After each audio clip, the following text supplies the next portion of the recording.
Video, look at him saying, yeah, let's get at it, running stairs, looking great. He's got a big decision today with the option decision coming up with the 76ers.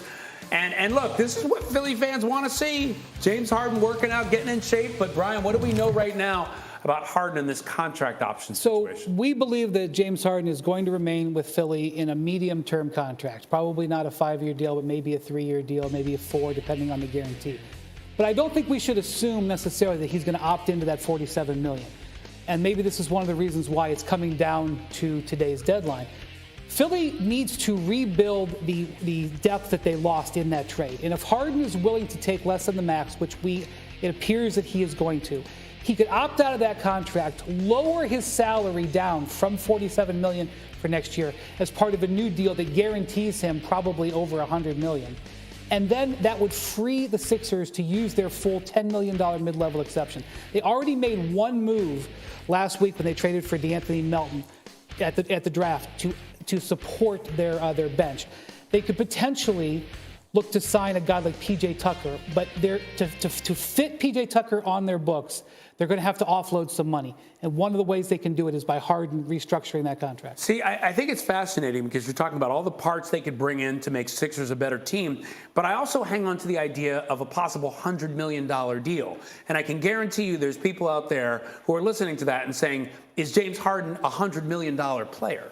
I think when you look in today's NBA, he is a $100 million player. Now, the difference is 6 months ago or a year ago, he was looking at being a $250 million player, right? And that is not a conversation that anyone is having anymore. But if you look at sort of the going rate for aging starting point guards or aging good point guards, it's somewhere around, $100 million, north of $100 million. Last year, Kyle Lowry got a 3-year deal for $85 million. Like James Harden a year ago, before he hurt his hamstring, was a guy who was in MVP conversations, was considered a top 5, top 10 player in the league. If the Sixers think he's going to come back and be anywhere between where he was this past year, when, by the way, he still averaged 20 and 10, and that player from 2 years ago, then yeah, he's 100% worth $35 million a year or so, which is about what I think this deal could average out at. But that's part of just you have to wrap your head around where numbers are going salary-wise in the NBA as the salary cap goes. And I will say, Harden potentially doing this, if this is what he agrees to, is a real step forward in him trying to help the Sixers become a better team. Because when he first got traded, Philadelphia asked him to pick up this option, and he didn't pick it up because he was looking to squeeze every single dime. And after the way things at the time, he was saying, I'm so busy with everything and getting traded, I forgot all about it, basically. Yes, I was the one who asked him that question. It was an amusing answer. Yeah, he was worried about switching his cable over, not about the $47 million guarantee. But now it's actually potentially positive that it worked out that way. And if Harden does take a contract that allows the Sixers to do this, it kind of changes the way maybe Philly fans should look at him. Maybe not only in terms of like his production, but also his investment in the team. Well, certainly if it's to go get a guy like P.J. Tucker, remember, he has a long history with P.J. from Houston. Daryl Morey brought him to Houston, right? There's a lot of shared history there. So certainly it would be an interesting move if he does this to bring his old friend back. And it's also, you brought up the same thing when you were talking about Kyrie. It's not just about the money. It's about what he's going to do now, what kind of person he's going to be. That's been the thing on James Harden. Houston didn't work out. Brooklyn didn't work out. It would show that he's trying to make Philly work out, which I think is very big. But let me ask this, because I know people are thinking it. P.J. Tucker from that old Houston team, Harden. There's a little bit of talk about Eric Gordon. Is that a winning formula for Philadelphia? Bringing back the Houston 2015 team that couldn't win a title. I voted for Joel Embiid for MVP. So I think this guy is at the top of the league, and I think Tyrese Maxey has huge growth potential. I think especially when he learns the nuances of the game. And they still have Tobias Harris, which they can use either in a trade for other players or, by the way, while nobody was watching and we were all just shocked at how bad Harden looked after the trade, Tobias had a real strong last quarter of the season that they can potentially build on there. So, I mean, in an Eastern Conference that doesn't have a standout team, Philadelphia is absolutely right there in the mix, especially if we see a James Harden that shows up that looks like the James Harden we saw in Brooklyn after the trade 2 years ago. The Sixers last year lacked defense, athleticism, rebounding, and toughness. They traded for DeAnthony Melton at the draft. If they add P.J. Tucker, if they do, that addresses all 4 of those issues with those 2 guys. It would be huge pickups for them. And I'm with Brian. You look at the East, these teams are really good. Milwaukee, Boston, Brooklyn, Miami, Philly, they all have flaws. the Sixers make these steps forward, they definitely have a chance to be at the top of the East. All right, so we'll see. You know, hey, look, some hope for Philly, not so bad. Now, we're talking about Harden, so I want to go back to the sneaky Hembo time because you guys were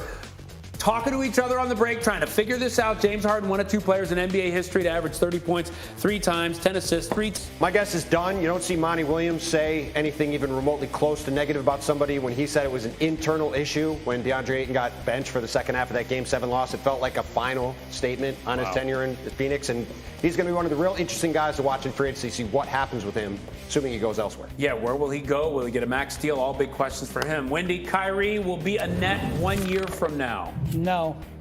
I just can't. I mean, on June 29th, maybe he's finishing out the last moments of his contract, but I don't see that as a long-term solution. I think everyone's just hoping to get through next year, but good luck betting on what's going to happen with Kyrie. I wish everybody The only right answer with Kyrie is maybe. All right, so Wendy, we'll keep it with you. LeBron will extend his contract with the Lakers in August. I know right this or is wrong? right or wrong.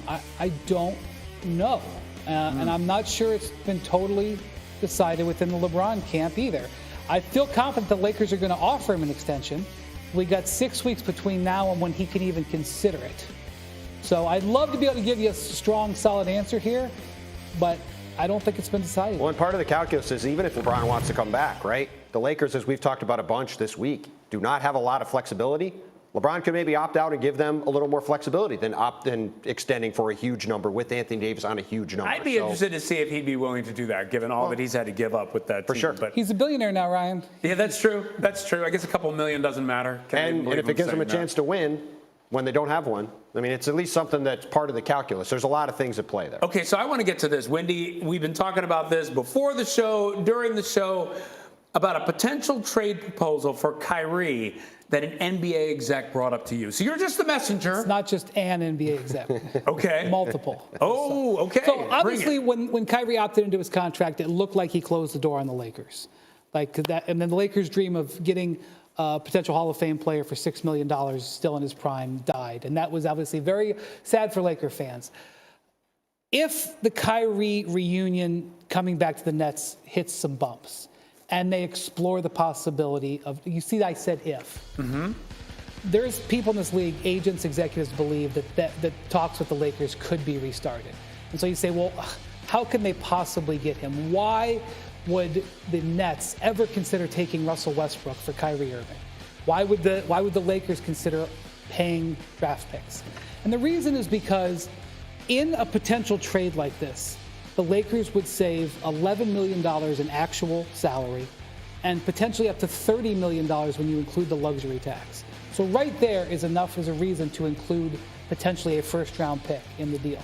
And if this were to happen in the offseason, the Lakers would potentially be able to have some more flexibility with other salaries. So I am not going to sit here and tell you that I think that this is going to happen in the next 2 days. Mm-hmm. But if the Nets don't get to a place with Kyrie Irving where they think that things will improve, I think they could revisit this. And depending on what else the Nets might be looking at, I don't think it's impossible that this could be looked at down the line. I mean, so Brian, the proposal, wait, I just want to executives. clarify this. The proposal is this: Kyrie Irving for Russell Westbrook and Draft compensation. And we're talking about 1 or 2 first rounders? Let's negotiate. I mean, because it would save the Lakers an extraordinary amount of money. There's value in that. Just the mere thought of this is mind-blowing.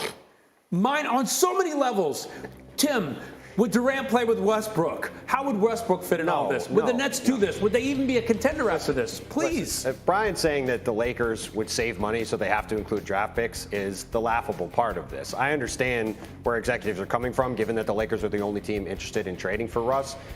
The Lakers would have to do this because they are a desperate team that has no other way of competing for a championship than if Kyrie Irving, as you said, a potential future Hall of Fame player, falls in their lap because of how ridiculous the situation is with the Brooklyn Nets. They would have to offer multiple picks. They'd have to offer Russell Westbrook. They would have But would to the Nets take this deal? No, the Nets would not have interest in this deal. And the reason why Today they wouldn't. listen. But let's see what happens with Kyrie. As Adrian said earlier, if the Nets get to a point where this Kyrie thing blows up, the fact that he's on a 1-year deal is going to bring a lot more people into play than just the Lakers, because you wouldn't be talking about necessarily committing to him beyond this season. So they wouldn't have to go take this deal with the Lakers. The other thing, as Brian's talking about, it would save the Lakers a ton of money to do this deal.